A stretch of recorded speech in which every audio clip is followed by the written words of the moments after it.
Okay, welcome back, America and India and Selena Gomez, right? Not Taylor Swift. We're not doing Taylor Swift anymore.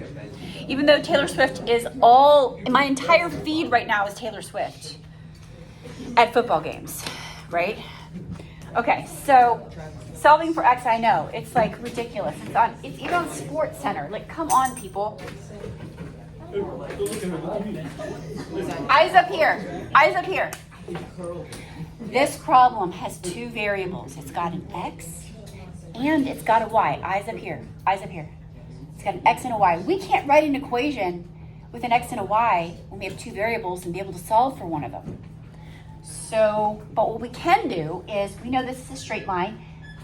That expression has an X in it. That expression has an X in it. We can write an equation with those two angles and say they equal 180. So we can start with 5x plus 12x minus 41 equals 180, right? Solve for x, and what's the value for x? It was like 13. Am I making that up? Is it 12? 13. You're right.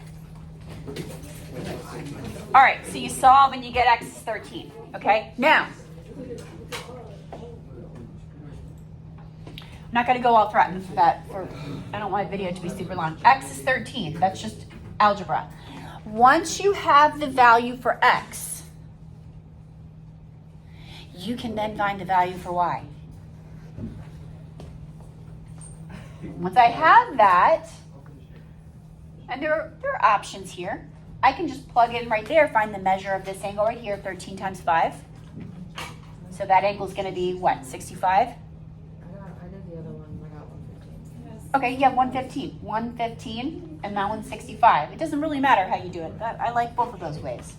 But either way, to solve for y, you've got several options actually. We've got vertical angles. We know that 5y is equal to 115. We could write that equation from our diagram. We could say, in a different color, 65. Okay, I'm going to answer your question, but I need attention from everybody, because you're going to have trouble with this. There we go. This is important. This is not easy. It will be on your test. What I was saying was,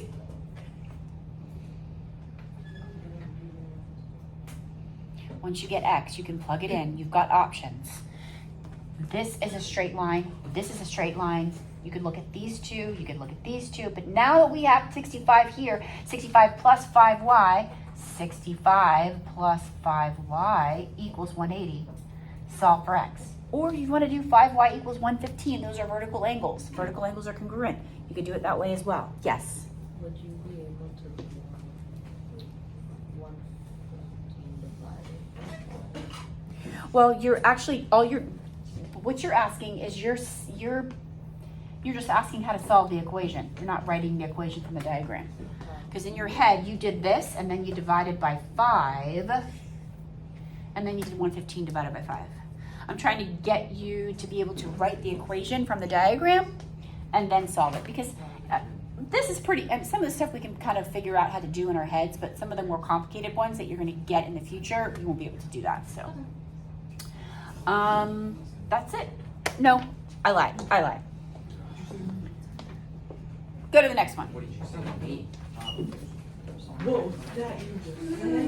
I'm going to end this video after I talk about complementary and supplementary. You have to know the difference between complementary and supplementary angles. Complementary angles add up to what? 180. No, 90. Complementary is 90.